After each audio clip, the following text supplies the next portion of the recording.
संतरी होए अचूहिया नागी लगे जाए, नागी लगे जाए।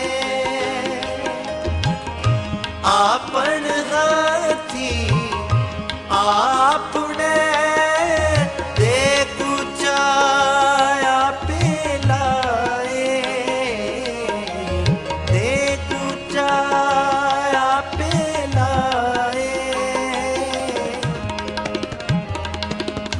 हुक्म पाया तुर खसम का अति हूँ धक्का खाए, अति हूँ धक्का खाए।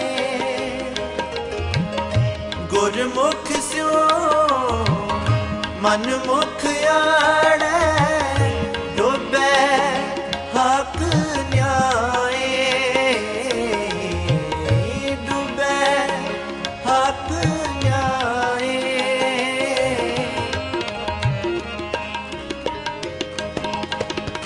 दुहासरिया आपे खसम वेखे करव्यो पाए, वेखे करव्यो पाए। नानक एवे जानिए सब किश तिस है रजाए, सब किश तिस है रजाए। नानक इवें जानिए, नानक इवें जानिए, नानक इवें जानिए, नानक इवें जानिए। साहिब जीओ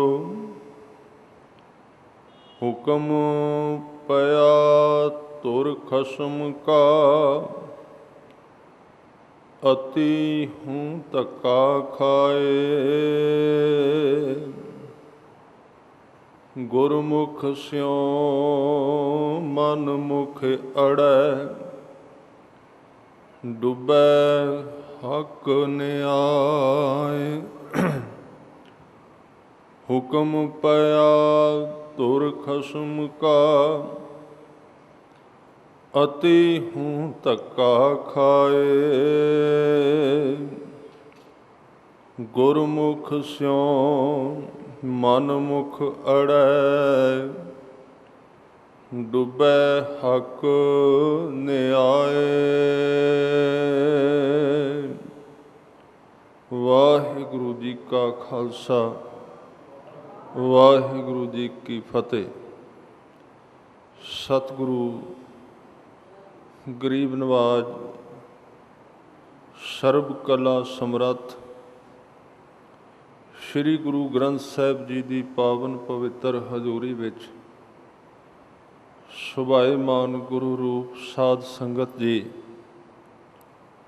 आप जी इन्हां दिनां विच गुरु अंगद देव जी दे उचारण कीते हुए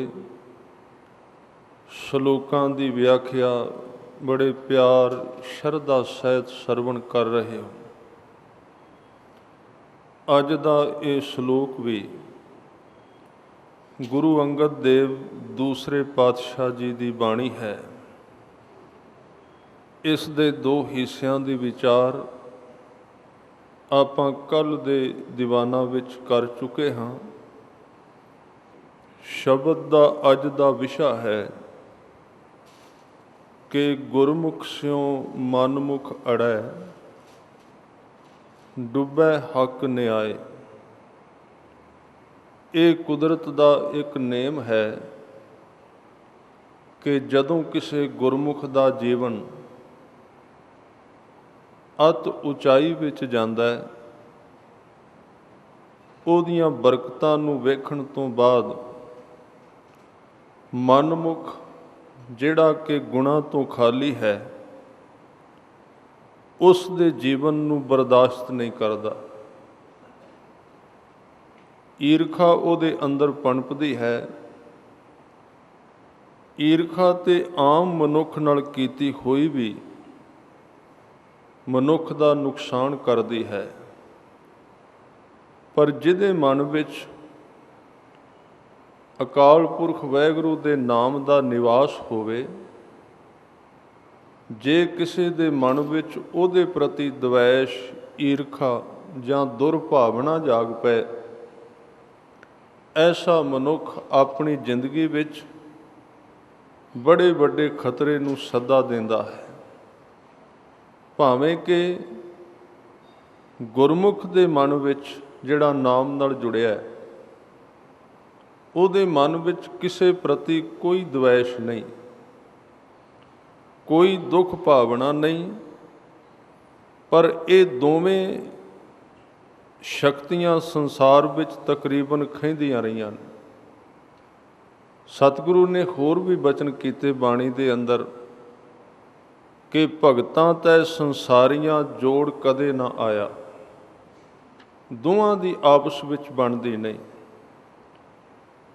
ਕੱਲ੍ਹ ਦੇ ਸ਼ਬਦਾਂ ਵਿੱਚ ਆਪਾਂ ਵਿਚਾਰਿਆ ਸੀ ਕਿ ਸਭ ਤੋਂ ਪਹਿਲਾਂ ਨਾਮ ਦੇ ਵਿੱਚ ਤਾਕਤ ਹੈ ਕਿ ਉਹ ਇੱਕ ਜ਼ਮੀਨ 'ਤੇ ਰੁਲਦੇ ਹੋਏ ਕੱਖ ਨੂੰ ਇੰਨੀ ਸ਼ਕਤੀ ਬਖਸ਼ ਦਿੰਦਾ ਹੈ ਕਿ ਕਈ ਵਾਰੀ ਵੱਡੇ ਤੋਂ ਵੱਡੇ ਮਨੁੱਖ ਵੀ ਉਹਦੇ ਅੱਗੇ ਝੁਕ ਜਾਂਦੇ ਨੇ, ਛੋਟੇ ਰਹਿ ਜਾਂਦੇ।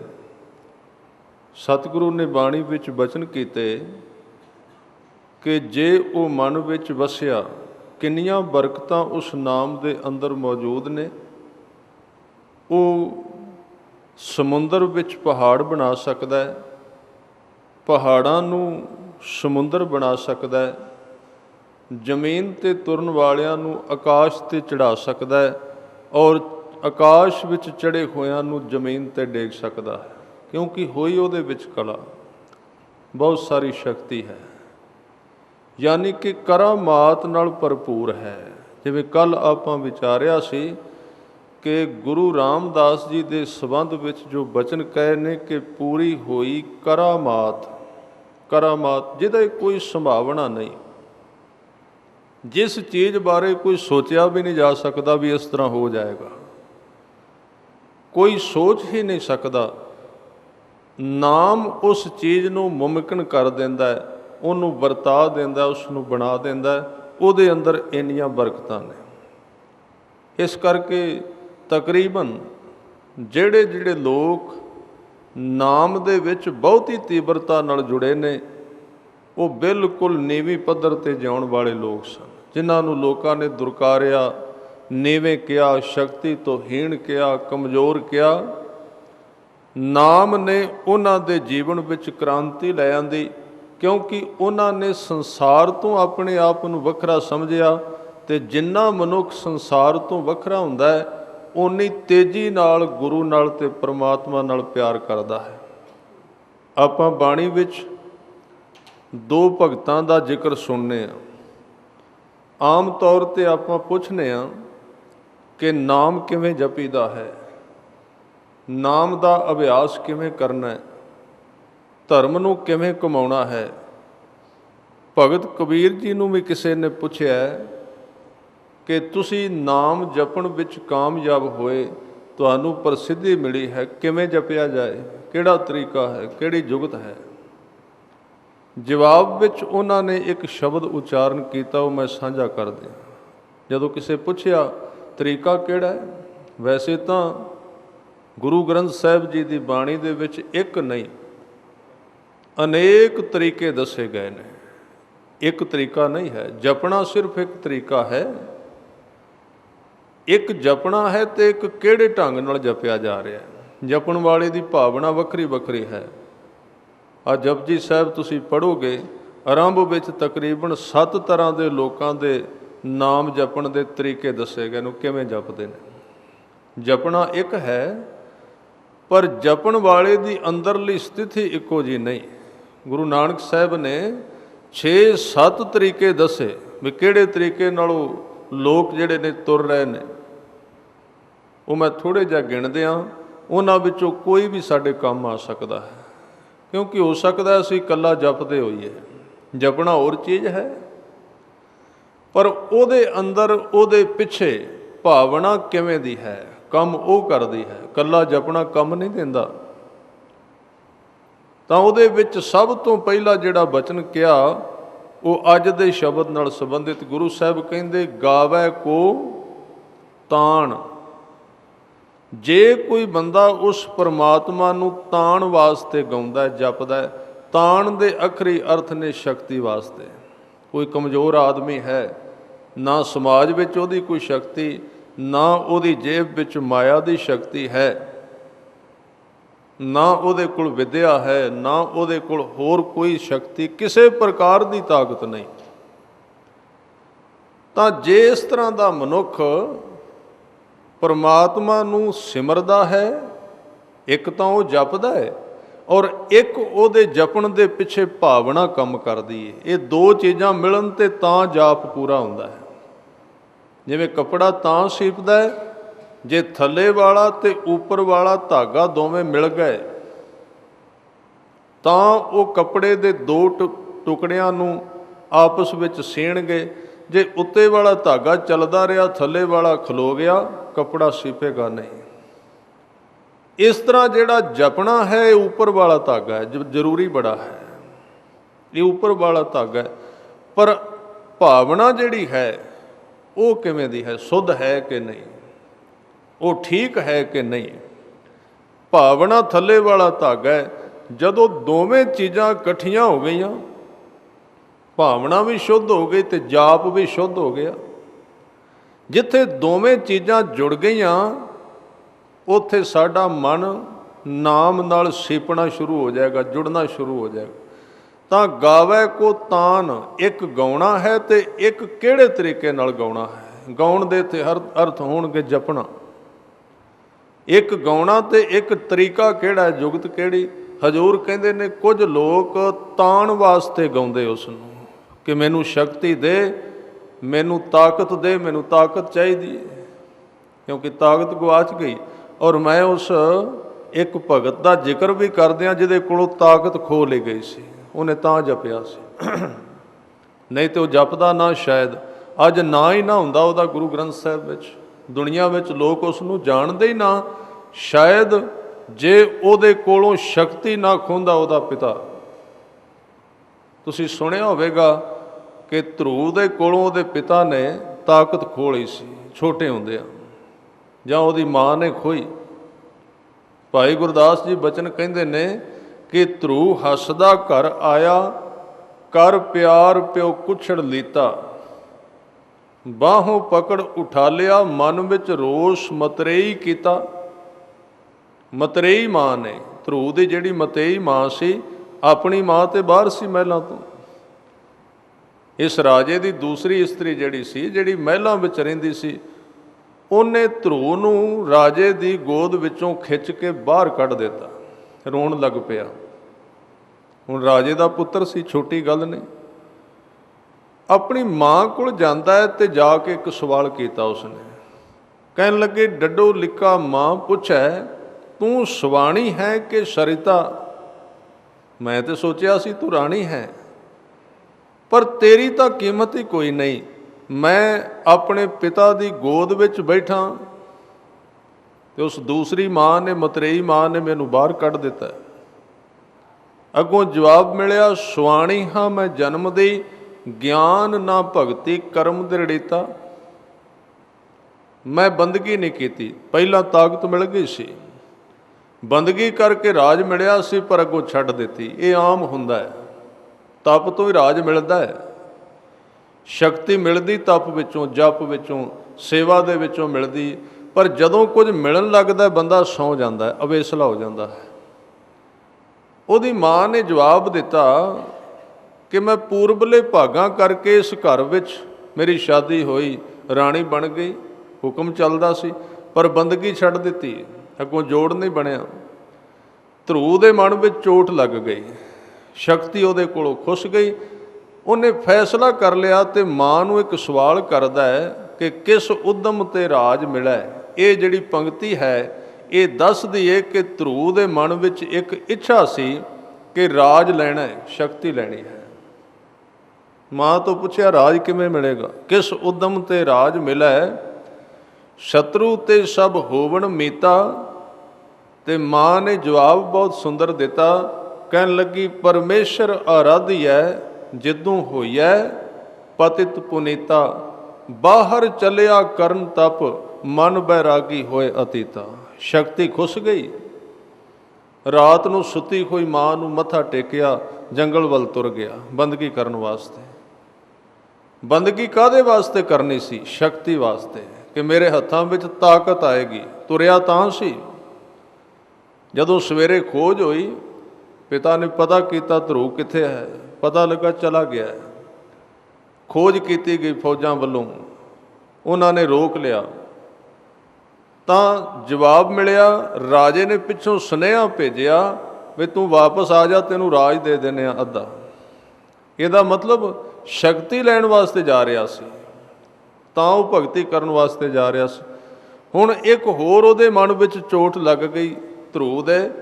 ਉਹਨੇ ਜਵਾਬ ਦਿੱਤਾ ਕਿ ਅਜੇ ਤਾਂ ਭਗਤੀ ਕਰਨ ਵਾਸਤੇ ਤੁਰਿਆ, ਅਜੇ ਕੀਤੀ ਨਹੀਂ। ਤਾਂ ਅੱਧੇ ਰਾਜ ਦੀ ਗੱਲ ਹੁਣੇ ਹੀ ਸ਼ੁਰੂ ਹੋ ਗਈ, ਤੇ ਜੇ ਮੈਂ ਕਰ ਲਈ ਫਿਰ ਪਤਾ ਨਹੀਂ ਕੀ ਮਿਲੇਗਾ, ਫਿਰ ਕਿੰਨੀ ਕੁ ਸ਼ਕਤੀ ਮਿਲ ਜਾਏਗੀ। ਫਿਰ ਉਹਨਾਂ ਨੇ ਬੰਦਗੀ ਕੀਤੀ, ਰਾਜ ਮਿਲਿਆ।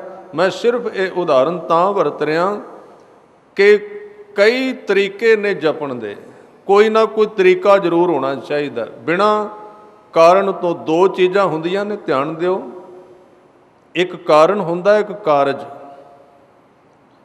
ਜਿਹੜਾ ਕਾਰਜ ਦਾ ਅਰਥ ਹੈ ਕੰਮ, ਕਾਰਨ ਹੁੰਦਾ ਉਹ ਕਿਸ ਵਾਸਤੇ ਕੀਤਾ ਜਾ ਰਿਹਾ। ਜਿਸ ਕਾਰਜ ਦਾ, ਜਿਸ ਕੰਮ ਦਾ ਕੋਈ ਕਾਰਨ ਨਹੀਂ ਹੁੰਦਾ, ਉਹ ਕੰਮ ਹੁੰਦਾ ਹੀ ਨਹੀਂ ਅਸਲ ਵਿੱਚ। ਜਿਵੇਂ ਆਪਾਂ ਰੋਟੀ ਖਾਂਦੇ ਹਾਂ, ਉਹਦਾ ਕਾਰਨ ਹੈ ਕਿ ਭੁੱਖ ਲੱਗੀ ਹੋਈ, ਇਹ ਕਾਰਨ ਹੈ ਉਸ ਦਾ। ਜੇ ਭੁੱਖ ਨਹੀਂ ਲੱਗੀ, ਰੋਟੀ ਦੇ ਕੋਈ ਅਰਥ ਨਹੀਂ, ਆਦਮੀ ਖਾਏਗਾ ਹੀ ਨਹੀਂ। ਜੇ ਖਾਏਗਾ ਤਾਂ ਉਹਦਾ ਲਾਭ ਕੋਈ ਨਹੀਂ ਹੈ। ਜਿਵੇਂ ਪਿਆਸ ਲੱਗਦੀ, ਉਹਦਾ ਇੱਕ ਕਾਰਨ ਹੈ। ਪਾਣੀ ਪੀਂਦੇ, ਉਹਦਾ ਇੱਕ ਕਾਰਨ ਹੈ ਕਿ ਪਿਆਸ ਲੱਗੀ ਹੈ। ਕਾਰਨ ਤੇ ਕਾਰਜ ਦੋ ਚੀਜ਼ਾਂ ਨੇ। ਇਸੇ ਤਰ੍ਹਾਂ ਜੇ ਬਾਣੀ ਪੜ੍ਹਨੀ ਹੈ, ਨਾਮ ਜਪਣਾ ਹੈ, ਇਹ ਇੱਕ ਕਾਰਜ ਹੈ, ਇਹ ਇੱਕ ਕੰਮ ਹੈ, ਇੱਕ ਕਿਰਿਆ ਹੈ। ਪਰ ਇਸ ਕਾਰਜ ਦਾ ਇੱਕ ਕੋਈ ਕਾਰਨ ਹੋਣਾ ਚਾਹੀਦਾ ਵੀ ਆਪਾਂ ਕਾਹਦੇ ਵਾਸਤੇ ਜਪ ਰਹੇ ਹਾਂ, ਉਹ ਪਿੱਛੇ ਕੰਮ ਕਰਨਾ ਚਾਹੀਦਾ। ਜੇ ਕਾਰਨ ਕੋਈ ਨਹੀਂ, ਫਿਰ ਜਪਿਆ ਹੋਇਆ ਵਿਕਾਸ ਕੋਈ ਨਹੀਂ ਕਰਦਾ। ਜਪੀ ਜਾਂਦੇ ਹਾਂ ਆਪਾਂ, ਕਹੀ ਜਾਂਦੇ ਹਾਂ, ਬੋਲੀ ਜਾ ਰਹੇ। ਤਾਂ ਇਹ ਸਾਰੇ ਕਾਰਨ ਨੇ ਕਿ ਸ਼ਕਤੀ ਵਾਸਤੇ ਜਪਿਆ ਜਾ ਰਿਹਾ ਹੈ, ਉਹ ਠੀਕ ਹੈ, ਠੀਕ ਚੱਲ ਰਿਹਾ ਉਹ ਜਪਣਾ। ਤਾਂ ਗੁਰੂ ਨਾਨਕ ਸਾਹਿਬ ਜੀ ਨੇ ਬਚਨ ਕੀਤਾ ਹੈ ਕਿ ਗਾਵੇ ਕੋ ਤਾਣ।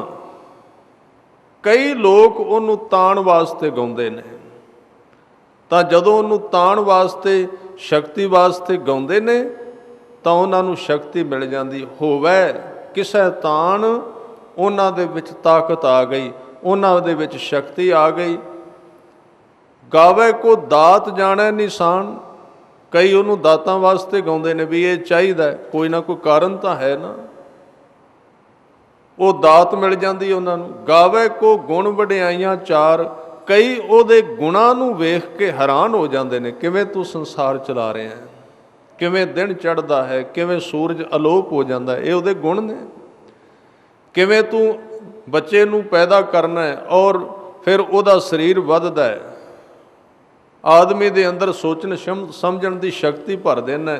ਇਹਨਾਂ ਗੁਣਾਂ ਨੂੰ ਵੇਖ ਕੇ, ਉਹਦੇ ਕਾਰਨਾਮਿਆਂ ਨੂੰ ਵੇਖ ਕੇ ਕਈ ਭਗਤਾਂ ਦੇ ਮਨ ਵਿੱਚ ਭਗਤੀ ਕਰਨ ਦਾ ਕਾਰਨ ਬਣ ਜਾਂਦੇ ਨੇ। ਉਹ ਇਹ ਗੱਲ ਸਮਝ ਲੈਣੀ ਚਾਹੀਦੀ ਹੈ ਕਿ ਇਕੱਲੇ ਅਸੀਂ ਜਪ ਰਹੇ ਹਾਂ ਕਿ ਉਹਦੇ ਪਿੱਛੇ ਕੋਈ ਕਾਰਨ ਵੀ ਹੈ, ਕੁਝ ਵੇਖਿਆ ਵੀ ਹੈ, ਜਪੀ ਜਾ ਰਹੇ ਹਾਂ ਸਿੱਧਾ।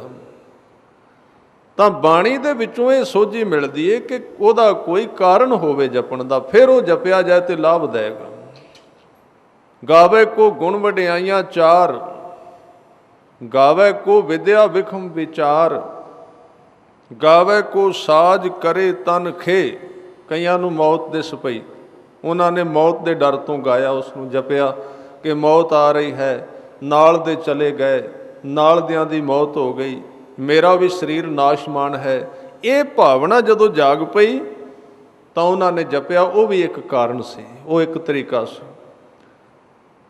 ਗਾਵੇ ਕੋ ਸਾਜ ਕਰੇ ਤਨਖੇ, ਗਾਵੇ ਕੋ ਜੀ ਲੈ ਫਿਰ ਦੇ, ਗਾਵੇ ਕੋ ਜਾਪੈ ਦਿਸੈ ਦੂਰ, ਗਾਵੇ ਕੋ ਵੇਖੈ ਹਾਦਰਾ ਹਦੂਰ। ਕਈ ਇਸ ਭਾਵਨਾ ਨਾਲ ਗਾਉਂਦੇ ਨੇ ਕਿ ਉਹ ਮੇਰੇ ਬਿਲਕੁਲ ਨੇੜੇ ਹੈ, ਕਈ ਇਸ ਭਾਵਨਾ ਨਾਲ ਗਾਉਂਦੇ ਨੇ ਕਿ ਉਹ ਮੇਰੇ ਤੋਂ ਬੜੀ ਦੂਰ ਹੈ। ਇੱਕ ਕਾਰਨ ਵਿੱਚ ਗਾ ਰਹੇ ਨੇ। ਗਾਵੇ ਕੋ ਵੇਖੈ ਹਾਦਰਾ ਹਦੂਰ, ਸਾਹਿਬ ਕਹਿੰਦੇ ਕਥਨਾ ਕਥੀ ਨਾ ਆਵੈ ਤੋਟ। ਕੋਈ ਤੋਟ ਨਹੀਂ ਆਉਂਦੀ ਕਿ ਕਿੰਨੀ ਤਰ੍ਹਾਂ ਨਾਲ ਕਿੰਨੇ ਲੋਕ ਤੈਨੂੰ ਜਪ ਰਹੇ ਨੇ, ਗਾ ਰਹੇ ਨੇ। ਅਨੇਕ ਤਰ੍ਹਾਂ ਦੇ ਨੇ ਸੰਤ ਸਮੂਹ, ਅਨੇਕ ਮਤੀ ਕੇ, ਕਈ ਤਰੀਕਿਆਂ ਵਾਲੇ। ਕਥ ਕਥ ਕਥੀ ਕੋਟੀ ਕੋਟ ਕੋਟ। ਇਸ ਢੰਗ ਦੇ ਨਾਲ ਬੇਨਤੀ ਕਰ ਰਿਹਾ ਸਾਂ ਕਿ ਕਬੀਰ ਜੀ ਨੂੰ ਜਦੋਂ ਸਵਾਲ ਕੀਤਾ ਕਿਸੇ ਨੇ ਕਿਵੇਂ ਜਪਿਆ ਜਾਏ, ਤੇ ਉਹਨਾਂ ਨੇ ਇੱਕ ਭਗਤ ਦਾ ਨਾਂ ਲਿਆ ਔਰ ਨਾਲ ਪ੍ਰਹਿਲਾਦ ਜੀ ਦਾ ਵੀ ਨਾਮ ਲਿਆ ਕਿ ਜਿਵੇਂ ਇਹਨਾਂ ਨੇ ਜਪਿਆ ਤੁਸੀਂ ਵੀ ਇਸ ਤਰ੍ਹਾਂ ਜਪ ਕੇ ਦੇਖ ਲਓ, ਕੋਈ ਔਖਾ ਕੰਮ ਨਹੀਂ। ਬੜਾ ਸੋਹਣਾ ਜਵਾਬ ਦਿੱਤਾ, ਸਰਲ ਵਚਨ ਕੀਤੇ। ਰਾਮ ਜਪੋ ਜੀ ਐਸੇ ਐਸੇ, ਧਰੂ ਪ੍ਰਹਿਲਾਦ ਜਪਿਓ ਹਰ ਜੈਸੇ। ਜੇ ਤੁਸੀਂ ਜਪਣਾ ਤੇ ਇਹਨਾਂ ਨੂੰ ਤੁਸੀਂ ਆਧਾਰ ਬਣਾ ਕੇ ਜਪੋ ਜਿਵੇਂ ਇਹਨਾਂ ਨੇ ਜਪਿਆ। ਹੁਣ ਇਹ ਵੇਖਣਾ ਪਏਗਾ ਉਹਨਾਂ ਵਿੱਚ ਕਿਹੜੀ ਵਿਸ਼ੇਸ਼ਤਾ ਸੀ। ਉਮਰ ਤੇ ਦੋਵਾਂ ਦੀ 5-5 ਸਾਲ ਹੈ, ਪ੍ਰਹਿਲਾਦ ਦੀ ਵੀ 5 ਸਾਲ ਉਮਰ ਹੈ, ਧਰੂ ਜਿਹੜਾ ਉਹ ਵੀ 5-6 ਸਾਲ ਦਾ ਹੈ। ਕੋਈ ਬਹੁਤੀ ਲੰਬੀ ਉਮਰ ਨਹੀਂ, ਵੱਡੀ ਨਹੀਂ। ਤਾਂ ਇੰਨੀ ਉਮਰ ਵਿੱਚ ਬੰਦਾ ਕਿਹੜੇ ਆਸਨ ਸਿੱਖ ਸਕਦਾ ਹੈ, ਇੰਨੀ ਉਮਰ ਵਿੱਚ ਕਿਹੜੀਆਂ ਜੁਗਤੀਆਂ ਸਿੱਖ ਸਕਦਾ ਹੈ। ਉਹਨਾਂ ਦੇ ਵਿੱਚ ਕਿਹੜੀ ਜੁਗਤੀ ਹੈ ਕਿ ਉਮਰ ਛੋਟੀ ਹੈ, ਇਰਾਦੇ ਬਹੁਤ ਵੱਡੇ ਨੇ, ਸਰੀਰ ਛੋਟੇ ਨੇ, ਹਿੰਮਤ ਬਹੁਤ ਵੱਡੀ ਹੈ। ਤਾਂ ਇਹ ਜਿਹੜਾ ਤਰੀਕਾ ਦੱਸਿਆ ਕਬੀਰ ਜੀ ਨੇ, ਇਹਦੇ ਅੰਦਰ ਦਰਸਾਇਆ ਗਿਆ ਕਿ ਹਿੰਮਤ ਹੋਣੀ ਚਾਹੀਦੀ ਹੈ ਜਿਸ ਨੇ ਇਹਨੂੰ ਜਪਣਾ ਹੈ। ਬਿਨਾਂ ਹਿੰਮਤ ਵਾਲੇ ਤੋਂ ਜਪਿਆ ਹੋਇਆ ਥਾਂ ਨਹੀਂ ਪੈਂਦਾ। ਕੁਰਬਾਨੀ ਦਾ ਵਿਸ਼ਾ ਹੈ, ਕੁਰਬਾਨੀ ਕਰਨ ਦਾ ਵਿਸ਼ਾ ਹੈ। ਜੇ ਬੰਦੇ ਵਿੱਚ ਮਾਦਾ ਨਹੀਂ, ਹਿੰਮਤ ਨਹੀਂ, ਉਹ ਦਾਅ 'ਤੇ ਨਹੀਂ ਲਾ ਸਕਦਾ ਜ਼ਿੰਦਗੀ। ਛੋਟੀਆਂ ਛੋਟੀਆਂ ਚੀਜ਼ਾਂ ਦੇ ਉੱਤੇ ਹਿਸਾਬ ਕਲਮ ਕਾਗਜ਼ ਲੈ ਕੇ ਬੈਠ ਜਾਂਦਾ ਹੈ, ਤਾਂ ਫਿਰ ਉਹ ਇਸ ਰਾਹ 'ਤੇ ਕਾਮਯਾਬ ਨਹੀਂ ਹੋਵੇਗਾ, ਇਸ ਰਾਹ 'ਤੇ ਅੱਗੇ ਨਹੀਂ ਵੱਧ ਸਕੇਗਾ। ਉਹਦੇ ਕੋਲ ਹਿੰਮਤ ਹੋਣੀ ਚਾਹੀਦੀ। ਜਿਵੇਂ ਧਰੂ ਛੋਟੀ ਉਮਰ ਦਾ ਹੈ, ਹਿੰਮਤ ਬੜੀ ਵੱਡੀ ਹੈ। ਘਰ ਛੱਡ ਦਿੱਤਾ, ਤਿਆਗ ਦਿੱਤਾ, ਮਾਂ ਸੀ, ਪਰਵਾਹ ਨਹੀਂ ਕੀਤੀ, ਪਰਤ ਕੇ ਪਿੱਛੇ ਵੇਖਿਆ ਹੀ ਨਹੀਂ। ਇਸ ਲਈ ਇਸ ਰਾਹ 'ਤੇ ਤੁਰਨ ਵਾਲਿਆਂ ਵਾਸਤੇ ਕਬੀਰ ਜੀ ਨੇ ਇੱਕ ਬਚਨ ਕੀਤਾ ਹੈ। ਉਹ ਕਹਿੰਦੇ ਕਬੀਰ ਸਾਧੂ ਕੋ ਮਿਲਣਾ ਜਾਈਐ, ਸਾਥ ਨਾ ਲੀਜੈ ਕੋਈ। ਇੱਥੇ ਸਾਧੂ ਦੇ ਅਰਥ ਹੋਣਗੇ ਜੇ ਤੂੰ ਗੁਰੂ ਦੇ ਮਾਰਗ 'ਤੇ ਜਾ ਰਿਹਾ ਹੈ, ਜੇ ਤੂੰ ਸਾਧ ਸੰਗਤ ਵਿੱਚੋਂ ਕੁਝ ਲਾਭ ਲੈਣਾ ਚਾਹੁੰਦਾ ਹੈ, ਤੇ ਆਪਣੇ ਸੰਗ ਸਾਥ ਦੀ ਪਰਵਾਹ ਨਾ ਕਰ। ਸੰਗ ਸਾਥ ਕਦੀ ਨਾਲ ਨਹੀਂ ਗਿਆ, ਨਾਲ ਦੇ ਕਦੀ ਨਾਲ ਨਹੀਂ ਗਏ, ਸਾਰੇ ਕਦੀ ਨਹੀਂ ਤੁਰੇ। ਕੋਈ ਵੀ ਵੱਡਾ ਕੰਮ ਹੈ ਜਿਹੜਾ ਉਹ ਆਦਮੀ ਇਕੱਲਾ ਹੀ ਚੁਣਦਾ ਹੁੰਦਾ ਹੈ, ਸਾਰੇ ਨਹੀਂ ਤੁਰਦੇ, ਸਾਰੇ ਸਾਥ ਵੀ ਨਹੀਂ ਦਿੰਦੇ। ਜਿਨ੍ਹਾਂ ਦੀ ਬਾਣੀ ਦੀ ਵਿਚਾਰ ਕਰ ਰਹੇ ਹਾਂ, ਗੁਰੂ ਅੰਗਦ ਦੇਵ ਸੱਚੇ ਪਾਤਸ਼ਾਹ ਜੀ ਜਿੱਦਣ ਗੁਰੂ ਨਾਨਕ ਦੇਵ ਜੀ ਕੋਲ ਗਏ ਸਨ, ਤੇ ਸੰਗ ਸਾਥ ਜਿਹੜਾ ਨਾਲ ਦੇ ਲੋਕ ਸਾਰੇ ਇੱਥੇ ਦੇਵੀ ਦੇ ਦਰਸ਼ਨ ਕਰਨ ਵਾਸਤੇ ਜਾ ਰਹੇ ਸਨ, ਨਾਲ ਇਹ ਵੀ ਸਨ ਭਾਈ ਲਹਿਣਾ ਜੀ ਵੀ। ਤਾਂ ਉਹਨਾਂ ਨੇ ਕਿਹਾ ਕਿ ਮੈਂ ਇੱਥੇ ਕਰਤਾਰਪੁਰ ਰਾਤ ਕਿਤੇ ਨੇੜੇ ਡੇਰਾ ਕੀਤਾ, ਤਾਂ ਨਾਲ ਦਿਆਂ ਨੂੰ ਪੁੱਛਿਆ ਕਿ ਇੱਥੇ ਗੁਰੂ ਨਾਨਕ ਦਾ ਇੱਥੇ ਅਸਥਾਨ ਹੈ, ਨਾਨਕ ਤਪਾ ਉਦੋਂ ਲੋਕ ਕਹਿੰਦੇ ਸਨ, ਮੈਂ ਮਿਲਣ ਵਾਸਤੇ ਜਾਣਾ ਚਾਹੁੰਦਾ। ਨਾਲ ਦਿਆਂ ਨੇ ਘੇਰ ਲਿਆ, ਕਹਿਣ ਲੱਗੇ ਨਹੀਂ ਜਾਣਾ ਚਾਹੀਦਾ, ਤੁਹਾਨੂੰ ਨਹੀਂ ਜਾਣਾ ਚਾਹੀਦਾ। ਉਹਨਾਂ ਨੇ ਤੇ ਨਾਲ ਦਿਆਂ ਨੂੰ ਕਿਹਾ ਵੀ ਸਾਰੇ ਚੱਲੀਏ, ਪਰ ਨਾਲ ਦੇ ਜਿਹੜੇ ਨੇ ਉਹਨਾਂ ਨੇ ਰੋਕਣਾ ਸ਼ੁਰੂ ਕਰ ਦਿੱਤਾ। ਅਖੀਰ ਨੂੰ ਇਕੱਲੇ ਤੁਰ ਪਏ। ਹਿੰਮਤ ਸੀ ਬਹੁਤ ਵੱਡੀ, ਨਾਲ ਦਿਆਂ ਨੂੰ ਛੱਡ ਕੇ ਤੁਰਨਾ। ਇਸ ਲਈ ਕਬੀਰ ਜੀ ਨੇ ਧਾਰਮਿਕ ਬੰਦੇ ਦੀ ਇੱਕ ਰੁਚੀ ਬਿਆਨ ਕੀਤੀ ਹੈ। ਕਬੀਰ ਸਾਧੂ ਕੋ ਮਿਲਣਾ ਜਾਈਐ, ਸਾਥ ਨਾ ਲੀਜੈ ਕੋਏ, ਪਾਛੈ ਪਾਉ ਨਾ ਦੀਜੀਐ, ਆਗੇ ਹੋਏ ਸੋ ਹੋਏ। ਧਰੂ ਦੇ ਅੰਦਰ ਇੰਨੀ ਹਿੰਮਤ ਸੀ ਕਿ ਉਹ ਅੱਗੇ ਤੁਰਿਆ ਤੇ ਪਿੱਛੇ ਪਰਤ ਕੇ ਵੇਖਿਆ ਨਹੀਂ, ਅੱਗੇ ਵੱਧਦਾ ਗਿਆ। ਹੁਣ ਉਹਨੇ ਹਿੰਮਤ ਦੇ ਨਾਲ ਬੰਦਗੀ ਕੀਤੀ, ਜੀਵਨ ਉੱਚਾ ਚਲਾ ਗਿਆ, ਤਾਕਤ ਆ ਗਈ, ਸ਼ਕਤੀ ਆ ਗਈ। ਅੱਜ ਦਾ ਜਿਹੜਾ ਵਿਸ਼ਾ ਹੈ ਕਿ ਜਦੋਂ ਕੋਈ ਭਗਤੀ ਦੇ ਮਾਰਗ ਵਿੱਚ ਕਾਮਯਾਬ ਹੋ ਜਾਂਦਾ ਹੈ, ਭਗਤ ਬਣ ਜਾਂਦਾ ਹੈ, ਆਪਣੀ ਜ਼ਿੰਦਗੀ ਦੀ ਵਾਗ ਡੋਰ ਪਰਮਾਤਮਾ ਦੇ ਹੱਥਾਂ ਵਿੱਚ ਸੌਂਪ ਦਿੰਦਾ ਹੈ, ਫਿਰ ਉਹਨੂੰ ਆਪਣੀ ਰੱਖਿਆ ਆਪ ਨਹੀਂ ਕਰਨੀ ਪੈਂਦੀ। ਉਹਦੇ ਆਲੇ ਦੁਆਲੇ ਏਡਾ ਵੱਡਾ ਘੇਰਾ ਬਣ ਜਾਂਦਾ ਕੁਦਰਤ ਦਾ ਕਿ ਜਿਹੜਾ ਉਸ ਮਨੁੱਖ ਨੂੰ ਨੁਕਸਾਨ ਪਹੁੰਚਾਉਣਾ ਚਾਹੁੰਦਾ ਹੈ, ਉਹ ਇੱਕ ਬੜੀ ਵੱਡੀ ਸ਼ਕਤੀ ਦੇ ਨਾਲ ਮੁਕਾਬਲਾ ਕਰਨਾ ਸ਼ੁਰੂ ਕਰ ਦਿੰਦਾ ਹੈ।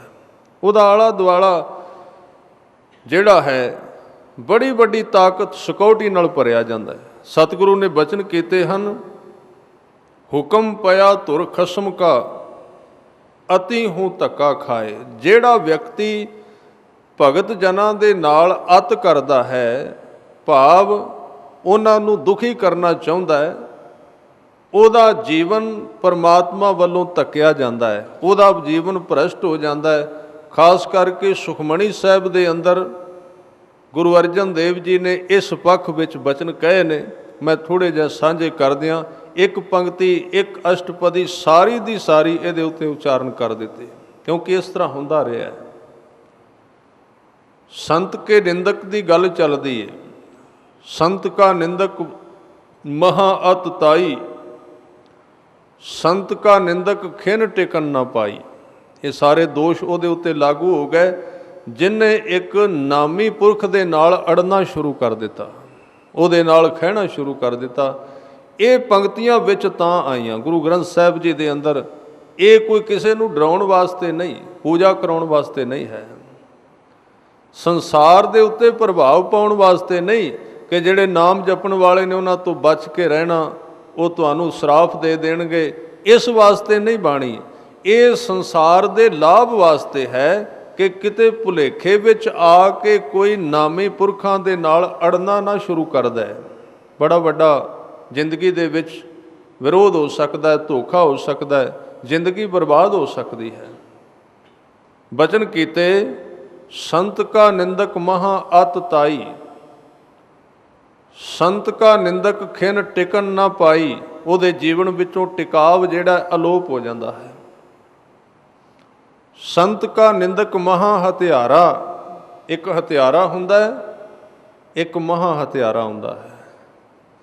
ਕਿਉਂਕਿ ਇੱਕ ਬਾਹਰ ਦੀ ਹੱਤਿਆ ਹੈ, ਇੱਕ ਜੁੜੇ ਹੋਏ ਨੂੰ ਉਖੇੜਨ ਦਾ ਯਤਨ ਕਰਨਾ, ਤੋੜਨ ਦਾ ਯਤਨ ਕਰਨਾ, ਇਹ ਮਹਾ ਹੱਤਿਆ ਹੈ। ਇੱਕ ਹੱਤਿਆ ਹੈ ਨਾ ਸਿੱਧੀ ਸਰੀਰ ਦੀ, ਸਰੀਰ ਨੂੰ ਮਾਰਨਾ ਹੱਤਿਆ ਵਿੱਚ ਆ ਜਾਂਦਾ ਹੈ, ਪਰ ਇੱਕ ਮਹਾ ਹੱਤਿਆ ਹੈ। ਮਹਾ ਹੱਤਿਆ ਦੇ ਅਰਥ ਨੇ ਸਰੀਰ ਨੂੰ ਨਾ ਮਾਰਨਾ,